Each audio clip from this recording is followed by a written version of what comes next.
욥기 33장입니다. 우리 구약성경 793페이지에 있습니다. 욥기 33장 1절에서 33절 우리 전체를 같이 저랑 한 절씩 번갈아서 교도하도록 하겠습니다. 찾으셨죠? 33장 같이 교도하겠습니다. 그런즉 욥이여 내 말을 들으며 내 모든 말에 귀를 기울이기를 원하노라.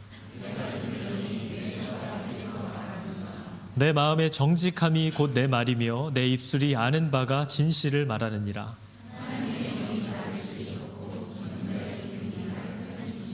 그대가 할 수 있거든 일어서서 내게 대답하고 내 앞에 진술하라.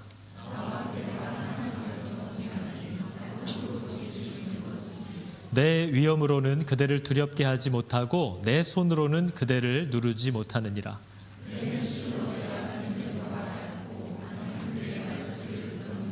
이르기를 나는 깨끗하여 악인이 아니며 순전하고 불의도 없거늘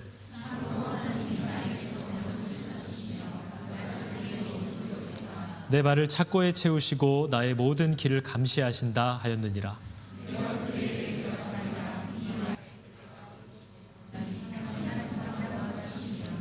하나님께서 사람의 말에 대답하지 않으신다 하여 어찌 하나님과 논쟁하겠느냐.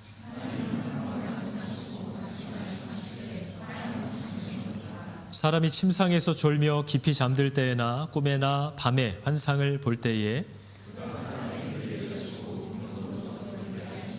이는 사람에게 그의 행실을 버리게 하려 하심이며 사람의 교만을 막으려 하심이라.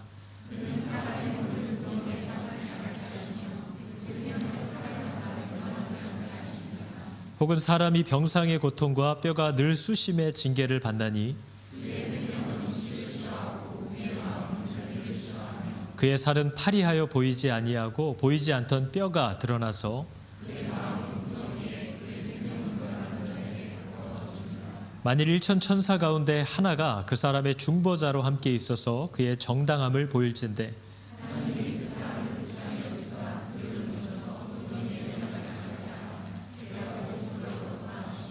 그런즉 그의 살이 청년보다 부드러워지며 젊음을 회복하리라.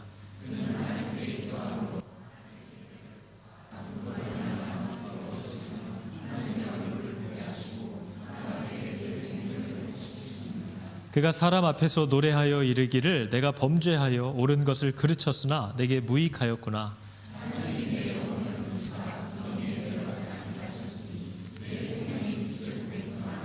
실로 하나님이 사람에게 이 모든 일을 제삼 행하심은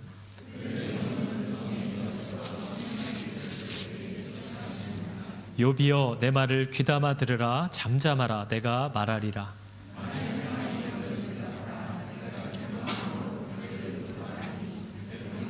같이 읽겠습니다. 만일 없으면 내 말을 들으라. 잠잠하라. 내가 지혜로 그대를 가르치리라. 아멘. 자, 여러분 오늘 기어코 듣게 하시려는 의도 이렇게 제목이 되어 있죠. 저희가 욥기를 그동안 새 친구들 말을 듣는 것도 되게 정신이 없는데 엘리후라는 사람이 또 하나 끼어들어 왔습니다. 그래서 오늘 어제와 오늘 얘기하기 시작하는데요. 이 욥기의 친구들이 대화하는 내용을 보면 서로 하는 말이 뭡니까? 내 말을 들으라 예요. 너 내 말 좀 들어라. 내 말 좀 들어봐라. 내 말을 들으면 이게 다 해결된다. 내 말을 들으면 오해가 풀린다. 근데 서로 못 알아듣는, 서로 다른 얘기하는, 서로 자기 말만 얘기하는 걸 봅니다. 이게 사람들도 똑같거든요. 저희들도 관계 안에서, 부부간에도 자주 하는 말이 뭐예요? 내가 언제 그랬어? 그거잖아요. 네가 그랬잖아. 내가 언제 그랬어? 얘기했는데 내가 얘기한 의도대로 너 못 알아들었구나. 아이 무슨 말이야? 너 이렇게 얘기했잖아 하고 분명히 둘이 대화를 귀에 들리게 했는데 그 말에 담겨있는 의도를, 뜻을 서로 못 알아듣는 일이 진짜 많습니다. 그게 자기 생각이 있어서도 그렇고요. 자기 변명이 가득 차 있어도 그렇고요. 자기 계획과 탐심, 욕심이 있어도 그렇고요. 그 말을 귀담아 안 들었을 때 들었다고 생각했지만 제대로 못 듣는 경우도 실제로 있는 거죠. 그래서 너 그랬는데 하는데 나중에 살펴보면 아닌 것도 있는 거죠. 사람은 생각보다 잘 못 듣습니다. 그래서 오늘 엘리후가 한 말을 간단하게 얘기하면 이런 내용이거든요.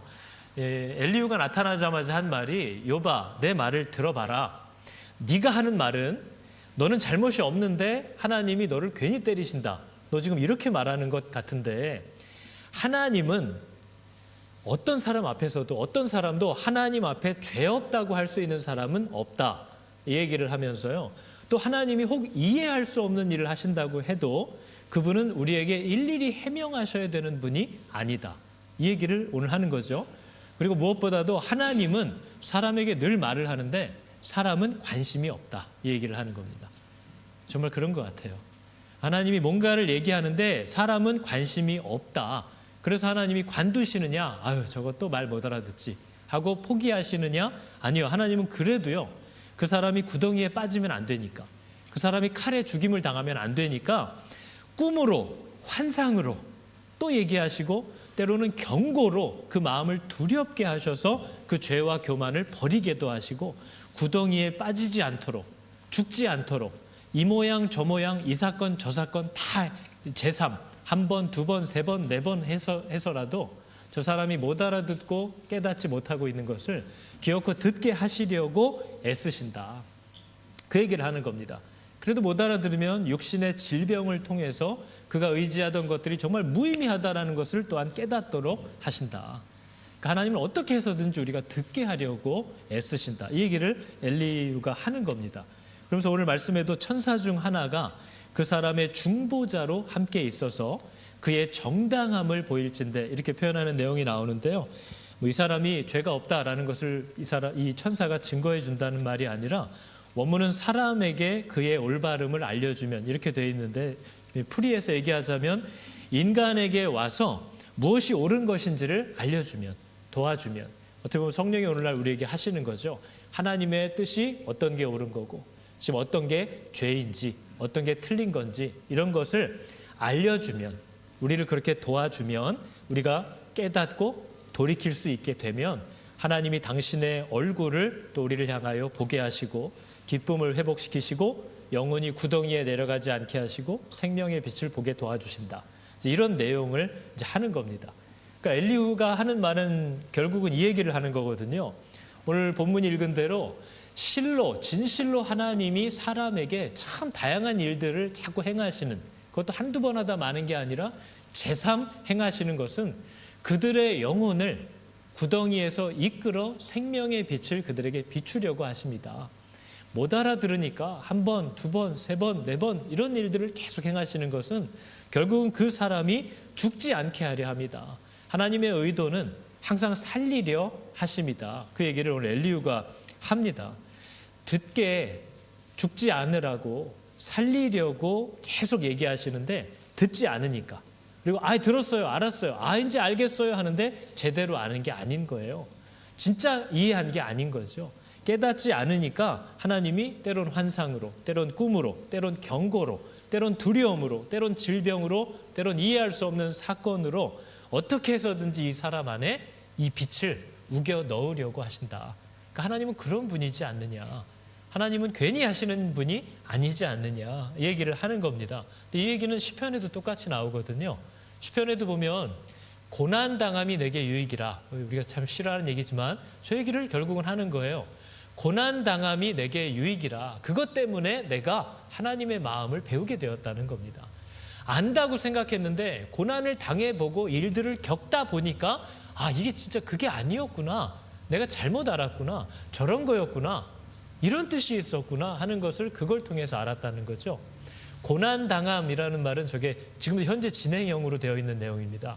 그래서 고난당함이 내게 유익이라는 말을 자주 풀어드린 거지만 나를 지금도 끊임없이 시달리게 하시는 하나님의 의도는 선하시다, 이런 뜻이에요. 왜냐하면 못 알아들으니까요. 우리가 아이들한테도 뭘 얘기하면 애들이 응 그러잖아요. 근데 알아들었어요? 못 알아들었어요? 못 알아들어요. 그러면 이제 또 제재가 들어가야 되는 거죠. 너 이거 하라고 했잖아. 언제? 하면서 얘기가 계속 나오는 거라, 우리가 하나님을 대할 때도 똑같고 사람과 사람이 대화할 때 늘 그런 방식이라는 거예요. 사람이 생각보다 자기께 있어서 남의 말을 그 의도대로 이해를 못합니다. 근데 하나님의 말씀도 사람이 제대로 이해하지 못한다는 거예요. 그래서 욥의 인생을, 욥의 이 사건들을 통해서 계속 보여주는 내용은 우리 믿는 교회들은요, 왜 이런 이상한 일들과 다양한 일들, 이해할 수 없는 일들을 삶에서 자꾸 만날까요? 이런 게 우리의 질문이잖아요. 욥도 지금 하나님, 내가 왜 이런 일들을 만나야 되나요? 이런 것들에 대한 괴로움을 호소합니다. 근데 여러분, 우리는요, 말씀을 통해서 배웠다고 생각하는 것들이 정말 깨달은 것도 혹 있겠지만 내 방식대로 이해하는 것도 너무나 많아서요, 우리는 하나님의 말씀을 내가 제대로 이해하지 못했을 때 하나님은 내버려 두지 않습니다. 하나님은 내가 이해했다고 생각하는 대로 삶이 굴러가지 않게 하셔서 내가 이해한 게 뭐가 틀렸나? 라고 당황하게 만드시는 은혜가 있는 거죠. 그래야만 비로소 이 사람이 다시 생각을 합니다. 하나님이 분명히 이렇게 약속을 하셨는데 왜 그렇게 안 되지? 하는 이 당혹스러움이 그 사람으로 하여금 자기가 안다고 생각했던 말씀을 다시 생각하게 하고 다시 고민하게 만드는 그 자리로, 그 기회로 인도하는 거죠. 그게 우리 삶 가운데도 굉장히 많이 일어나잖아요. 예수 믿으면 복 받는다고 했는데 왜 내 삶이 자꾸 이러지? 예수 믿으면 복 받는다고 했는데 왜 난 이렇게 가난하지? 예수 믿으면 복 받는다고 했는데 왜 자꾸 이런 일이 일어나고 이런 질병에 내가 걸리지? 하면 이제 사람이 고민을 하는 거잖아요. 예수를 믿으면 복 받는다고 나는 이해했는데 그 복이 도대체 뭐야? 라는 질문을 하는 자리로 이끌어주는 것은 당혹스러움입니다. 내가 믿고 안다고 생각하는 대로 흘러가지 않는 현실인 거죠. 그럴 때 우리는 비로소 다시 묻게 되고 내가 이해한 것을 다시 살피게 되는 거죠. 근데 그러지 않는다면 사람은 잘못 이해한 대로 그냥 살 수도 있습니다. 예수 믿고 나니까, 교회 다니기로 하고 나니까 갑자기 취직이 됐어요. 예수 믿고 교회 다니기로 했더니 갑자기 일들이 풀리는 일들이 되고 연봉이 올라갔어요. 그럼 이 사람은 뭐예요? 진짜 예수 믿으니까 일이 내 원하는 대로 잘 풀리는구나. 이렇게 그걸 복이라고 이해하게 되는 거죠. 근데 하나님이 얘기하신 복을 진짜 가르쳐 주시려면 이런 질문이 나올 수밖에 없어야 되는 겁니다.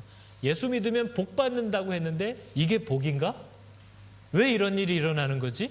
라는 질문은 정말 예수를 믿어 받는 복이 어떤 복인지를 우리에게 가르치시려는 그 하나님의 사랑이 있다는 사실을 우리가 알아야 되는 거죠.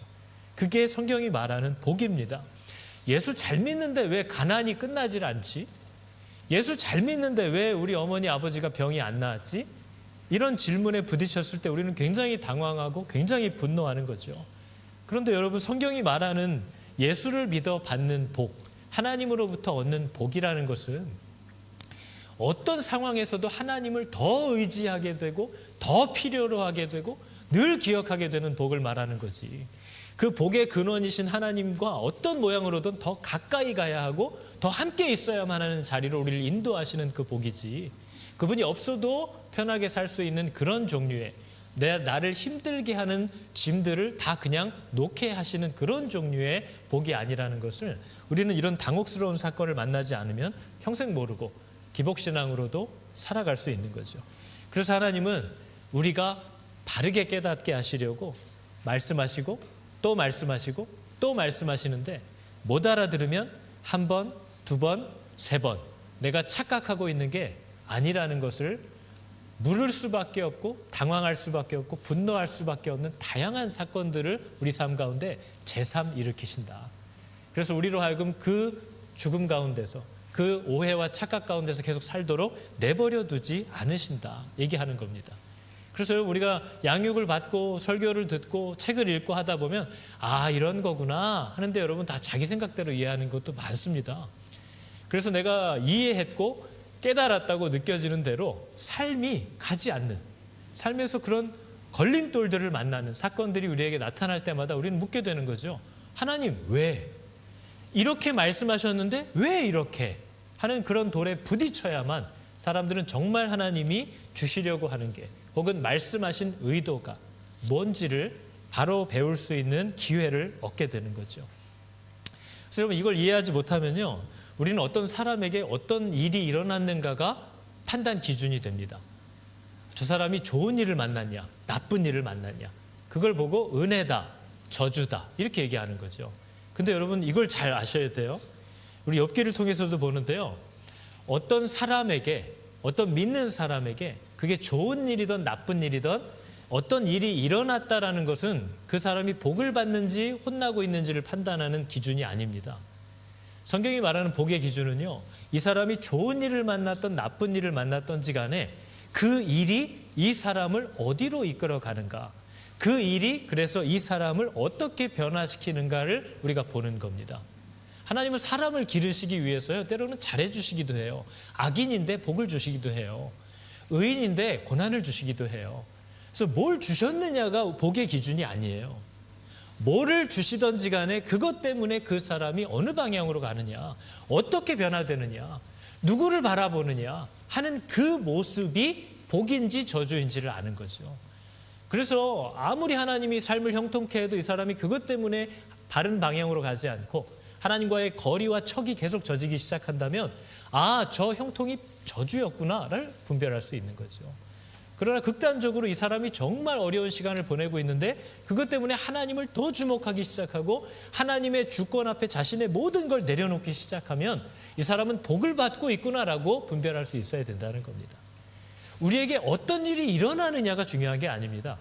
그 일어난 일로 인하여 내 안에 어떤 일이 나타나고 있느냐, 그게 하나님이 지금 이 사람에게 은혜를 주고 있는지 징계하고 있는지 하는 것을 분별할 수 있는 내용이라는 거죠. 그래서 저희가 예전에 박영선 목사님이 질문했던 내용인데요, 제가 똑같이 질문을 할 테니까 옆 사람밖에 할 사람이 없잖아요. 저랑 할 것도 아니고 옆 사람에게 한번 얘기해 보세요. 여러분, 이 두 부류의 사람이 있는데 누가 더 쓸모있는 사람인지를 맞추는 겁니다. 부자인 불신자가 있어요. 이 사람 엄청 부자예요. 막 지역사회도 많이 돕고 막 도네이션도 할 수 있고, 부자인 안 믿는 사람, 아주 가난한 믿는 사람, 누가 쓸모있을까요? 옆 사람하고요. 안녕하세요 얘기하고 이 사람이요 이렇게 얘기하시면 돼요. 누가 쓸모있나요? 부자인 불신자, 가난한 신자, 누가 쓸모있나요? 손들라고 하면 또 난처해지잖아요. 여러분, 이 질문의 의도가 뭐냐면요, 사람이 능력과 쓸모를 뭐라고 생각하느냐 하는 거거든요. 돈 쓸모 있잖아요. 하나님은 사람이 가진 능력이나 돈을 필요로 하시는 분이 아니라는 걸 알아야 됩니다. 하나님은 그분에게 즐겨 순종하는 사람을 필요로 해요. 그게 하나님의 쓸모예요. 그럼 하나님은 그에게 돈을 주기도 하고 안 주기도 해요. 재능을 더 주기도 하고 안 주기도 해요. 그건 하나님으로부터 오는 거예요. 그러니까 믿는 가난한 자와 안 믿는 부자가 있으면 믿는 자가 더 하나님께 쓸모가 있는 거죠. 요거는 조금 쉬운데 더 어렵게 가면 이겁니다. 이제는 부자인 신자가 있어요. 열받죠? 믿는데 돈도 있어. 근데 진짜 가난한데 믿음이 있어. 누가 쓸모 있나요? 역시 돈이죠. 뭐가 더 쓸모 있어요?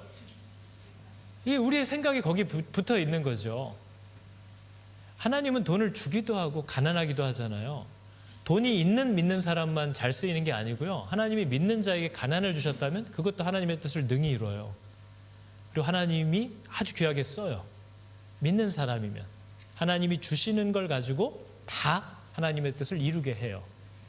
그죠? 예전에 저는 이 드라마를 다 보진 않았는데요, 이 드라마 대사 중에 쇼츠로 나온 것 중에 너무 감동적인 대사가 있었어요. 이 드라마 무빙이었나? 그래서 부부가 밥을 먹다가 남편이 난 정말 너무 무능하고 쓸모가 없는 사람 같다고 하니까 아내가 숟가락을 탁 놓더니 남편의 얼굴을 탁 잡고 네가 왜 쓸모가 없어? 너는 내 쓸모야. 나는 네 쓸모고. 이때 누가 좀 울어야 되는데 너무 감동적이지 않습니까? 네가 왜 쓸모가 없어? 너는 내 쓸모야. 나는 네 쓸모고. 하나님과의 관계도 똑같아요. 사랑이 있으면요, 우리는 어떤 환경에 있던 하나님의 쓸모예요. 그분이 우리를 사랑하시기 때문에 하나님이 나한테 뭘 주시든지 간에 내가 그분을 사랑하면 그분은 언제나 나의 쓸모가 되어주시는 분이에요.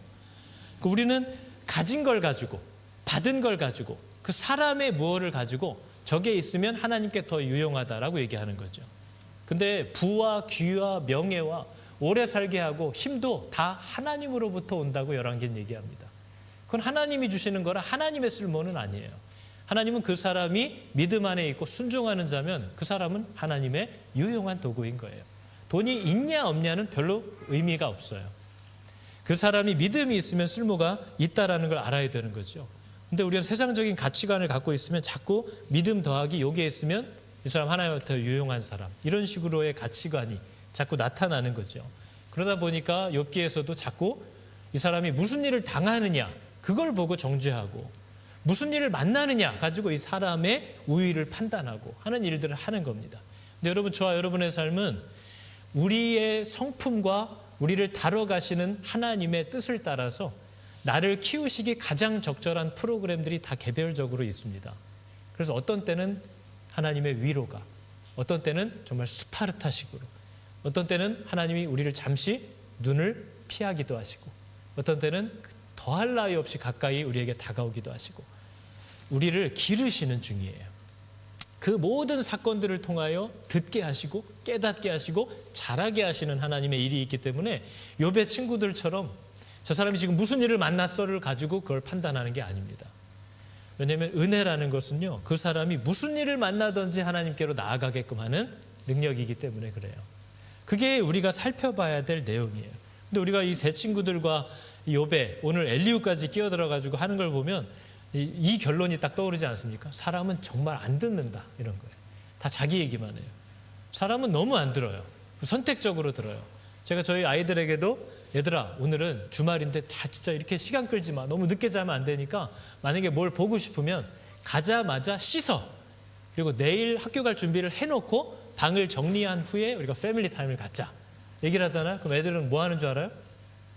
안 씻어요. 방 안 치워요. 근데 뭐는 계속 얘기해요? 뭐는 기억해요, 애들이? 패밀리 타임 하기로 했잖아. 이건 자꾸 요구해요. 그것만 기억해요. 저희들은 안 그럴까요? 저희도 똑같아요. 먼저 그 나라와 의를 구하라. 그리하면 이 모든 것을 너희에게 더하시리라. 공중 나는 새를 보라. 막 나오잖아요. 근데 우리는 뭐만 기억해요? 내가 지금 먼저 그 나라와 그분의 의를 구하면서 살고 있는가? 이건 우린 관심이 없어요. 하나님, 내 모든 필요를 더하신다면서요. 하나님 나를 사랑하신다면서요. 내가 원하고 필요로 하는 것만 기억해요. 그것만 요구해요. 그러니까 대화가 안 되는 거예요. 우리 애들 어렸을 때도 막 사탕을 뭐 집어먹으려고 그래, 과자를. 손 씻고 와. 그러면은 손을 씻고 오면 주는데 아니야, 먹을 거야. 손을 씻으면 주거든요. 근데 손은 안 씻으려고 그래. 근데 먹을 건 먹으려고 그래. 그게 우리들의 현실이에요. 먼저 그 나라와 의를 구하라. 회개하라. 이건 다 뒷전이고 그걸 했을 경우 주시겠다고 한 것만 주구장창 계속 올리면서 왜 약속대로 안 해요? 왜 말씀하신 대로 안 해요? 이것만 주장하는 게 우리들의 모습과 똑같은 거죠. 근데 이 사람들도 서로 듣지 않아요. 서로의 말을 이해하지 못해요. 그 사람의 말의 의도를 찾지를 못해요. 같은 의미에서요, 여러분, 저와 여러분도 성경을 많이 읽는다고 배워지지 않습니다. 성경 통독을 한 100번 하면 성경을 많이 알 것 같아요? 몰라요, 그 사람. 성경을 정독하면 하나님의 뜻을 알 것 같아요? 몰라요. 저희가 부모님 잔소리를 적게 들어서 말을 안 듣는 건 아니에요. 잔소리를 어마어마하게 들어도 안 들어요. 어머니 아버지가 화를 진지하게 안 내서 회개 안 하는 게 아니에요. 내가 너 때문에 못 살겠다라고 주저앉아 울면서 화를 내도요, 애들은 잘 안 바뀌어요. 그러니까 정독하고 통독하고 다독한다고 해서 하나님의 뜻을 알게 되는 게 아닙니다. 사람은 아까 엘리후가 얘기한 것처럼 관심이 없으면 안 들려요. 우리가 젊은 사람들도요, 아기를 낳기 전까지는 유모차가 뭔지도 모르고 기저귀가 브랜드가 많은 것도 모르죠. 남자 아기, 여자 아기 패딩 위치가 다른 것도 모르죠. 다 달라요. 그런데 때가 아니면 들리지 않고 보이지 않아요. 근데 결혼하고 아기가 태어나면 유모차가 보여요. 쟤 뭐 쓰지? 쟤 바퀴가 왜 이렇게 커? 어디 거야? 보여요. 기저귀를 썼는데 애가 2번, 3번 실수를 해도 안 터진대. 어디 거야? 그때는 보여요. 근데 그때가 되지 전에는 안 보여요. 안 들려요. 내 주변에서 늘 부부들이 그런 얘기하고 있었는데 청년 때는 안 들려요. 그래서 비로소 내가 때가 되면 그때 그 했던 얘기, 그때 그 유모차 뭐야? 그제서야 물어봐요. 맨날 얘기했는데 관심이 없으면 안 들린다는 거죠. 성령이 하나님의 사정을 아는 영이 우리 안에 들어오시지 않으면 말씀을 아무리 많이 읽어도 그 의도대로 이해를 못합니다. 자기가 원하는 대로 이해하기 시작해요. 그래서 우리가 뭐 너의 시작은 미약하였으나 나중은 창대하리라, 욥기 얘기잖아요. 그게 그 뜻이 아닌데 우리는 하여튼 뭐 사업만 개업하면 그거 갖다 붙이잖아요. 그러니까 내가 원하는 대로 이해하는 거죠. 그러나 하나님의 의도와 본심은 그 내용이 아니에요. 그러니까 우리가 얼마나 같은 의미에서 성경을 늘 읽고 설교를 듣지만 그 말하는 의도를 바로 이해하지 못하는 것이 우리의 현실이라는 걸 알아야 됩니다. 그게 내 상황이고 내 이야기로 받아들여지지 않으면 들어도 이해하지 못해요. 그래서 우리가 같은 말을 하고 나서도 다 다른 얘기를 하는 놀라운 상황을 보는 겁니다. 내가 언제 그랬어? 네가 그랬잖아. 내가? 이런 얘기가 사람 간에도 일어나듯이 하나님과 우리와의 관계도 늘 그렇다는 거예요. 그러니까 하나님이 그냥 내버려 두지 않고 저거 또 이런 식으로 이해했구나. 저것도 지 욕심과 생각이 가득, 바램이 가득 차 있으니까. 누군가를 사랑하게 된 사람은요, 주여 내 배우자를 주님의 뜻대로 인도하여 주소서 이런 기도 안 해요. 주여 저 사람입니다. 저 사람 아니면 안 됩니다. 이제 이렇게 기도가 시작되면 하나님이 무슨 얘기를 해도 안 들려요. 들을 수가 없어요. 그 상황을 하나님이 아시기 때문에 아까 뭐라고 했어요, 엘리후가? 2번, 3번 얘기해도 사람이 관심이 없으므로 듣지도 못하고 이해하지 못하기 때문에 온갖 일들을 하나님은 계획하신다는 거예요. 그래서 어떻게 해서든지 이 하나님의 목소리를 그 사람의 귀에 우겨 넣으려고 하나님은 포기하지 않고 계속 일하시는 분이다.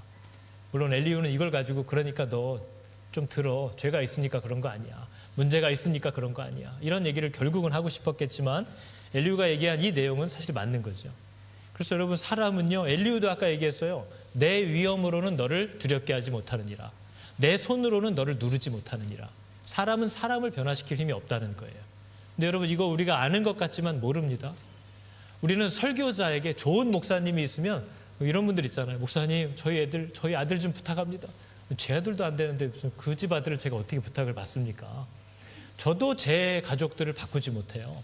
저도 저를 바꾸기 힘들어요. 사람은 사람을 바꾸지 못해요. 근데 우리는 뭐예요? 우리 남편 좀 부탁합니다. 우리 가족 좀 부탁합니다. 누구 좀 부탁합니다. 그리고 그 사람과 있으면 그 목사와 그 리더와 있으면 그렇게 될 것 같아요.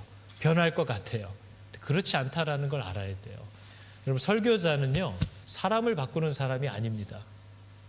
저는 그냥 기능직 노무자라서요. 저에게 능력이 있어서 사람을 변화시키는 그런 사람이 아니고요. 설교자는 하나님의 말씀을 기억나게 하는 사람이에요. 그리고 그 기억나게 된 말씀이 바로 여러분을 바꾸는 힘이라는 걸 알아야 됩니다. 설교자가 할 수 있는 최선은 하나님의 약속과 말씀을 바르게 기억나게 하는 게 저희가 최선을 다해서 해야 되는 일이지만 그 바르게 전달되고 기억하게 한 말씀이 그 사람과의 관계에서 결국은 열매를 맺게 돼야 되는 것이지 저희들이 갖고 있는 힘이 전혀 아니라는 거죠. 그래서 때로 이걸 알지 못하면 설교자들도 낙심합니다. 평생 설교했는데 아무도 바뀌지 않아. 그것도 교만이에요. 나는 기억나게 하는 사람인 거지 내 말씀을 듣고 누군가가 바꿔야만 내가 가치가 있다고 착각하면 안 됩니다. 그거는 그 사람과 하나님과의 관계에 일어나는 일이에요. 우린 그걸 위해 중보할 수 있을 뿐이지 그 말의 힘이 나에게서 있는 줄로 착각하면 안 되는 거죠. 그래서 여러분들도 마찬가지예요. 이 말씀이 정말 하나님의 말씀이 맞느냐를 파악한다면 이제 그 말씀 앞에서 여러분이 직접 책임을 져야 되는 겁니다. 그게 우리들이 해야 되는 일이에요. 그래서 저희들은 내가 하나님의 말씀대로 살고 하나님의 뜻대로 전한 후에는 그 열매나 결과를 가지고 나의 유용함을 검증하려고 하면 안 됩니다. 그건 우리 안에 있는 능력이 아니라는 거죠. 그래서 여러분 하나님의 은혜라는 것도 계속해서 오해하는 거예요. 너 지금 문제가 일어나는 걸 보니까 은혜 받은 게 아니구나. 너 구원받은 게 아니구나. 너 믿음이 없구나. 죄가 있구나. 이렇게 자꾸 정죄가 되는 거죠. 근데 하나님의 은혜라는 건요, 내가 기대하고 바라는 어떤 문제가 해결되게 만드는 게 은혜가 아니에요. 그러면 사람들은 낙심할 수밖에 없고요. 은혜 받아도 소용없네 라는 결론에 도착할 수밖에 없어요. 은혜를 받았는데 또 그 짓을 하거든요. 은혜를 받았는데 그 죄악된 생각과 마음이 또 내 안에 들어와 있어요. 그러면 은혜를 받아도 소용없어 라는 결론에 엉뚱하게 다다르게 되는 거죠. 근데 성경이 말하는 은혜는 그런 게 아니었거든요. 성경이 말하는 은혜는 뭐냐면요, 이 사람이 넘어지고 또 같은 짓을 해도 하나님이 부르신 그 옳은 길로 가려는 일을 포기하지 않고 끝까지 할 수밖에 없게 만드는 능력이 은혜예요. 완전해지는 게 아니고요. 죄로부터 완전히 자유케 되는 게 아니고요. 그 연약함과 그 부족함과 그 악함에도 불구하고 하나님이 말씀하신 그 방향으로 끝까지 걸을 수 없게 뭐라고 하는 겁니까? 끝까지 걷지 않게 만들지 못하는, 뭐죠? 제가 무슨 말을 하고 있죠? 끝까지 걸을 수밖에 없도록 만드는 힘이 우리 안에 있어요. 그죠? 그래서 저도 낙심하고 실망하고 수치스럽고 면목이 없는데요. 그래서 안 할 거냐? 그러진 않아요. 너무 면목 없고 죄송한데요. 그래도 하나님이 가르쳐 주시고 부르시고 명하신 이 일을 끝까지 해야겠다라는 마음이 제 안에 있어요. 그게 은혜라는 겁니다. 그게 마귀가 두려워하는 것이고 그게 하나님이 의롭다고 인정하시는 포인트예요. 방향을 바꿨다는 거죠. 근데 이 은혜의 개념을 바르게 이해하지 못하면 은혜를 받아도 소용없어라고 결론을 자기가 갖게 되는 겁니다. 왜 소용이 없어요?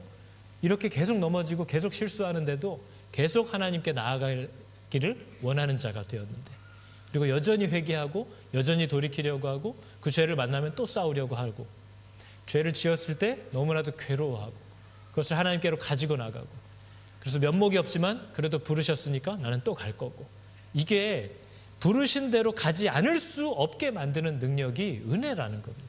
여러분, 은혜가 있어요? 그 은혜가 우리 안에 있어요. 그러나 이 은혜가 없으면 에이, 안 돼. 은혜 받아도 소용없어. 이거는 면목이 없는 거야. 이거는 하나님 앞에 부끄러운 짓이야 하고 아예 안 해버리는 거. 그게 은혜가 없는 거예요. 그게 은혜를 모르는 거예요. 그러나 은혜는 넘어졌지만 괜찮아요. 나 일어나서 또 할 거니까. 나는 내 안에 은혜가 있으니까. 하나님의 오래 참아주심이 있고 용서해 주심이 있고 기다려 주심이 있기 때문에 넘어졌지만 또 가기를 원하는 거죠. 그게 은혜인 거예요. 은혜를 받은 사람은 그걸 이용하지 않아요. 나가면 또 용서해 주실 테니까 그거는 은혜가 가능케 하는 마음이 아니에요. 바울이 분명히 얘기했죠. 죄를 질 때마다 용서해 주니까 아주 더 신나서 더 죄를 짓겠느냐? 그럴 수 없느니라. 은혜 받은 사람은 그렇게 못한다. 너무 괴로워하고 힘들어하면서도 멈추지 않는다. 끝까지 그 길을 가고야 만다는 거죠. 여러분, 우리 교회가 내년이면 이제 하늘그림 교회를 하나님 부르시고 세우신 지가 이제 12년이 되는 해입니다. 저희 교회에 부르심은 늘 얘기하지만 한 사람 한 사람을 교회로 세우는 거예요. 그 사람들이 여기가 아닌 자신의 가정과 세상에서 교회답게 말씀대로 순종하며 살아가는 사람들을 세워야 되는데, 여러분도 아시겠지만 사람을 세우는 건 너무 힘든 일입니다. 여러분이 가정에서 자녀를 키워보셔서 아시죠? 사람 하나 세우는 게 얼마나 힘든지 몰라요.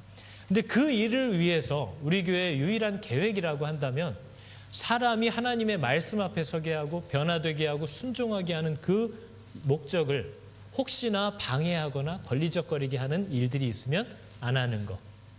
그게 계획이라면 유일한 계획이에요. 뭐 틀리고 나쁜 게 아니에요. 좋은 일일 수 있고 다른 교회에서는 필요한 일일 수 있어요.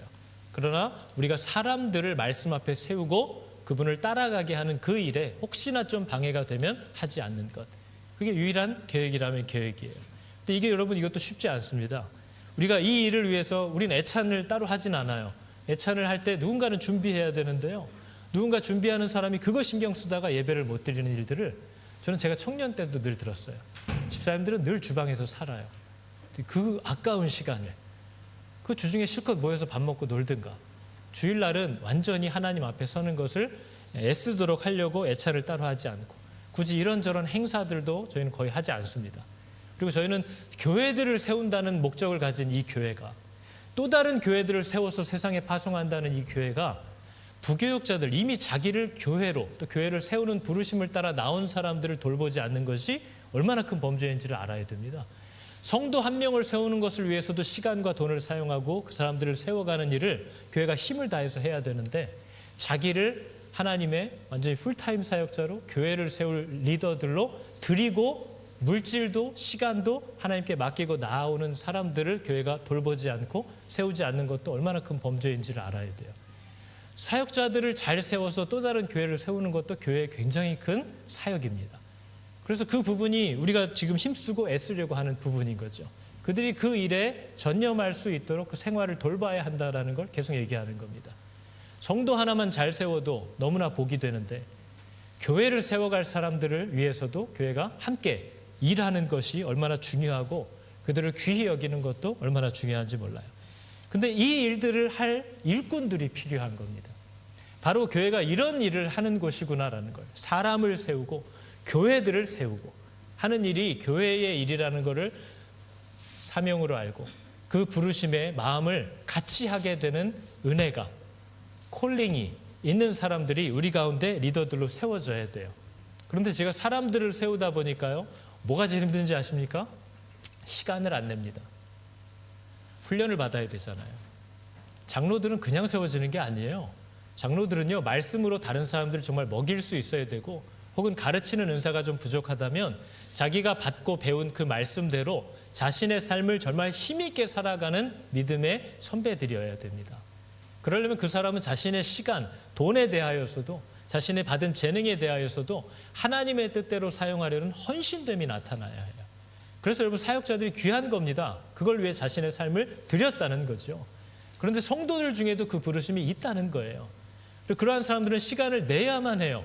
근데 일주일에 1시간도 내지를 못해요. 그렇다고 아무 일도 못하느냐? 사실 자신의 삶에 필요한 건 다 하고 살아가요. 그러나 그리스도의 몸된 교회를 위하여 이 일을 못한다는 거죠. 우리가 정말 마지막 때를 살면서 그리스도께서 다시 오실 날을 기다리면서 예수가 내가 이 땅에 다시 올 때까지 그분이 우리에게 부탁하신 그 사역을 부탁했던 이 몸된 교회들을 위한 자신의 부르심을 가지고 자기를 드리는 사람들이 남자든 여자든 나이가 많든 적든 다 가능합니다. 자기를 드리기로 시작하면 저희 교회는 그 사람들을 훈련하고 세우기를 원해요.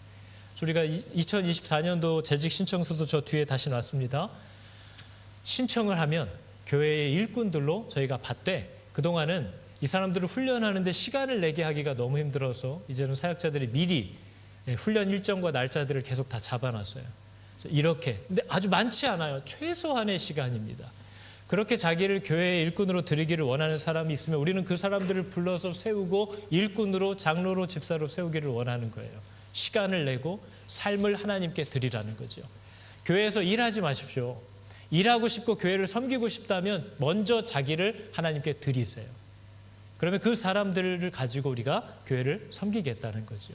그래서 여러분, 혹시 우리 교회에 오신 분 중에 아직 그럴 마음이 없고 믿음이 없는 분들은 아무것도 안 하셔도 됩니다. 주일 예배에 꼭 오시고, 날마다 우리가 매일 보내드리고 드리는 매일 성경 진도를 따라서 성경을 읽으세요. 헌금 안 해도 되고 섬기지 않아도 되고 아무것도 안 해도 돼요. 그것만 잘하시면 됩니다. 그러다 여러분이 하나님을 만나게 되면 그분이 여러분을 이끌어가기 시작할 거예요. 뭘 해야 될지 가르쳐 줄 거예요. 근데 일단 우리 가운데 예수를 믿었다고 스스로 얘기하시는 분들, 절대 이렇게 편하게 살다 죽으면 안 됩니다. 때가 얼마나 가까운지를 알아야 됩니다. 기쁘게 그리스도의 몸된 교회를 위하여, 사람들 세우는 일을 위하여 번거롭고 귀찮은 그 일들을 하셔야 되는 거예요. 기쁘게 할 수 있어야 되는 거예요. 그리고 이 일들이 혼자 하는 것이 아니라 머리 되신 그리스도가 이 교회에 주신 권위와 질서를 따라서 연합하는 법을 훈련받아야 됩니다. 그래서 목자들에게도 교사들에게도 사람들을 돌보고 사람들을 먹이는 일들이 이 교회의 방향성을 받고 시작된 담임 목사와 방향이 다르면 안 돼요. 그래서 교회의 목자들과 교사들은 그냥 부서에 숨어서 섬기려고 하지 마세요. 여러분들은 저와 연결돼야 됩니다. 여러분들은 교회의 장로들은요, 교사들 중에 세워져야 되는 거예요. 목자들 중에 세워져야 되는 거예요.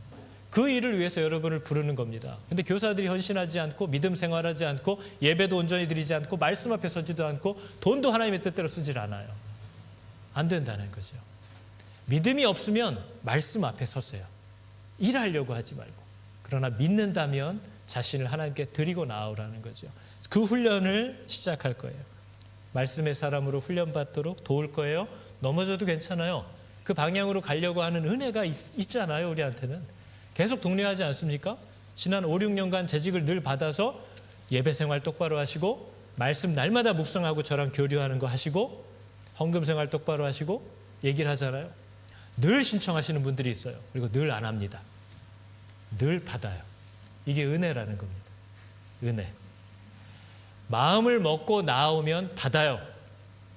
실수할 수도 있죠. 그러나 다시 격려해서 또 할 수도 있는 거예요. 실수하면 내년에 또 시도하면 되잖아요. 또 안 되면 내년에 또 시도하면 되잖아요. 근데 우리 가운데 그렇게 가다가 충성도에 계속 세워지는 사람들이 있으면 이 사람들은 이제 더 이상 재직 신청서를 작성 안 하셔도 됩니다. 이제 퍼머넌트로 세우는 거죠. 우리 교회 11분 계시잖아요. 우리 교회 11분 있는 항존직들은 재직 신청서 안 받아요. 이미 영구직으로 받아서 김치냉장고에 다 넣어놨기 때문에 이분들은 꺼낼 필요가 없습니다. 나를 이 사람들을 세우는 그리스도의 일꾼으로 주님이 나를 쓰시도록 사람들과 관계 맺고 싫은 소리 듣고 하는 거 싫은 거 알아요. 그래서 대형교회가 점점 성장하는 거예요. 숨어있기 편해서. 일은 안 해도 되고 이름도 안 드러나도 되고 거기서부터 오는 모든 인프라는 다 받아 누릴 수 있으니까. 성도라고 할 수 없죠. 새신자들, 예수 모르는 사람들은 그런 데를 많이 갔으면 좋겠어요. 누리면서 은혜라도 알게. 그러나 믿는 사람들은 그럴 수 없어요. 김영희 선교사 얘기한 것처럼 일단 믿었다고 하면 끝까지 쫓아다녀서 절대 편히 못 죽게 하는 게, 저희도 내년 표로 여기다 써놓을까 봐요. 믿으면 편히 못 죽게 해라. 이렇게. 그죠? 그게 저희들이 힘써야 되는 일이잖아요. 근데 여러분, 이게 얼마나 복인 줄 아셔야 됩니다. 우리에게 복이고요. 그게 정말 우리의 자녀들을 위한 복이에요. 그게 하나님이 주시려는 복이에요. 힘들지 않아요. 여러분, 우리가 좋아하는 건 힘든데 좋은 거 아시죠? 땀을 뻘뻘 흘리고 막 힘든데 막 내가 좋아 죽겠는 거 아시죠? 예수를 믿는 것도 똑같아요. 누가 볼 때 안 힘들어? 그럼 아유 힘들지, 바쁘지, 정신없지, 그래서 안 할 거야? 이걸 왜 안 해? 내가 원하는 거, 내가 바라는 건데, 내가 가장 자랑스러워하는 건데. 그죠? 그래서 여러분, 기도하시고 12월 셋째 주까지 신청서로 하나님, 저를 그리스도의 몸인 이 교회를 위하여 올 한 해 1년씩입니다. 재직들은, 서리 집사는 저를 드리길 원합니다 하고 여러분 스스로를 하나님 앞에 검증해 보세요. 사람들과의 만남 혹은 제가 드리는 과제, 교육, 일들을 맡아 해보시면 여러분이 하나님을 어떻게 생각하는지, 사람을 어떻게 생각하는지, 내게 어떤 은사가 있는지 없는지 내 스스로 분별해 볼 수 있어요. 아니면 물러나면 되는 거죠. 맞으면 나아가면 되는 거예요. 그래서 그러한 자리로 장을 열어놨으니까 너무 부담스러워하지 마시되 정말 자신을 드리겠다는 이 1년간의 약속을 하나님 앞에 훈련으로 받을 수 있고 또 세워져 갈 수 있는 분이 우리 가운데 많이 나왔으면 좋겠습니다. 제가 늘 얘기하잖아요. 저는 세상에 잘못되고 엉뚱한 이름만 있는 장로들이 많은 교회가 아니고요. 진짜 성경 66권을 한 권씩 다 가르칠 수 있는 장로들이 다 있었으면 좋겠어요. 그런 교회는 전 너무 다니고 싶어요.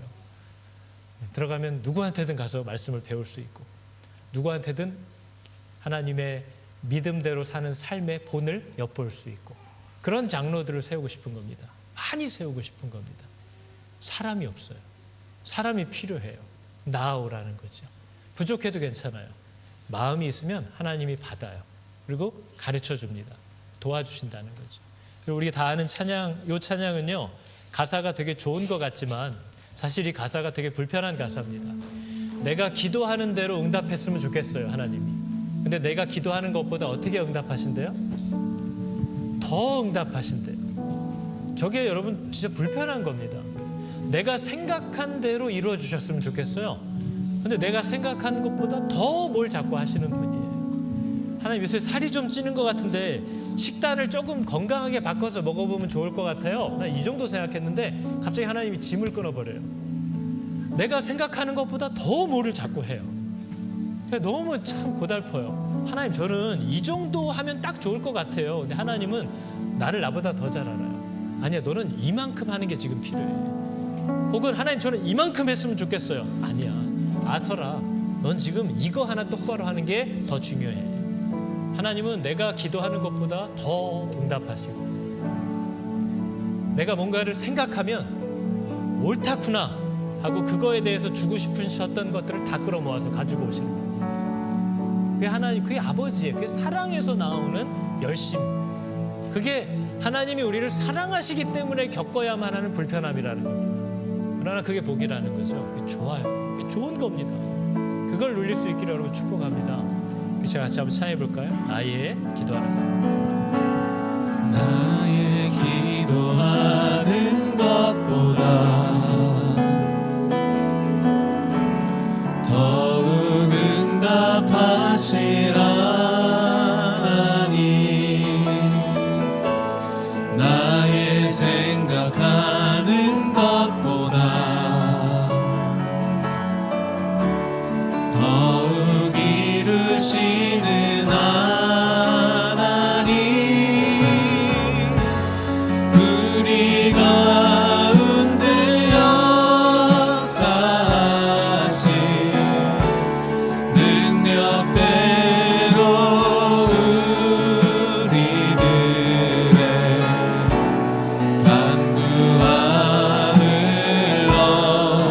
넘치도록 능히 하신 주님께 모든 영광과 존귀 찬양과 경배를 돌릴지어다.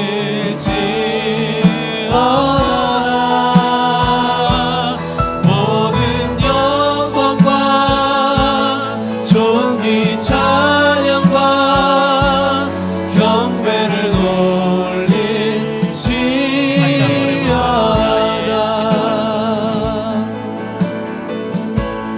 나의 기도하는 것보다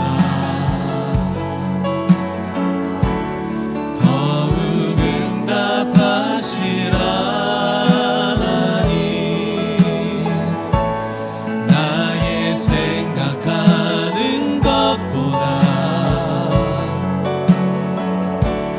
더욱 이르시는 하나님. 우리 가운데 역사하신 능력대로 우리들의 간구함을 넘치도록 능히 하신 주님께 모든 영광과 존귀 찬양과 경배를 돌릴지어다.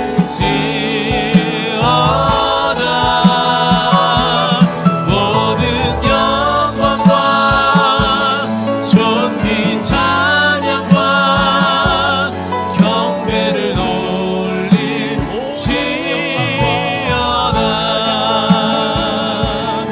모든 영광과 존귀 찬양과 경배를 돌릴지어다.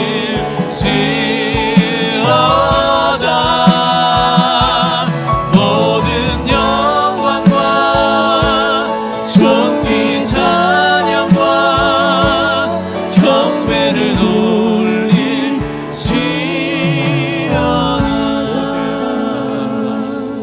모든 영광과 존귀 찬양과 경배를 돌릴지어다.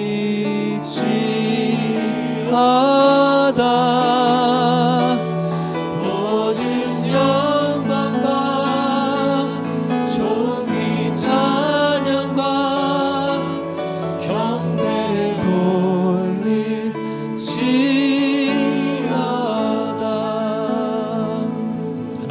하나님이 좋은 아버지시라는 사실을 모르는 사람들이 너무나도 많습니다. 한두 번 말해서 못 알아들었다고 혼내시는 것이 아니라 기어코 듣게 하시려고 많은 일들을 행하시고 계획하시는 모든 것을 내가 듣게 하시기 위하여 다 사용하시는 그 아버지의 열심, 그 사랑을 나로 발견케 하여 주셔서 하나님을 향한 그 감사와 신뢰가 아버지와 나 사이의 문제라고 생각했던 모든 것들을 허물어버리는 하나님의 능력이 또한 되게 하여 주시옵소서. 하나님, 진실로 인생들에게 임하는 다양한 일들이 우리를 기르시고 또 우리를 죽지 않게 하시려는 하나님의 선한 의도와 사랑임을 기억하게 하여 주셔서 무슨 일을 만나든지 만사 형통할 줄을 알게 하여 주셔서 기쁨으로 그 시간들을 받고 누리고 살아내는 또 그러한 어려운 시간을 보내는 자들을 위로하고 마음을 강하게 하는 권면과 위로와 또 능력의 사람들 다 되게 하여 주시옵소서. 여호와는 내게 복을 주시고 너를 지키시기를 원하며 여호와는 그의 얼굴을 비추사 은혜 베푸시기를 원하며 여호와는 그 얼굴을 너희에게로 향하여 드사 평강 주시기를 원하노라. 아멘.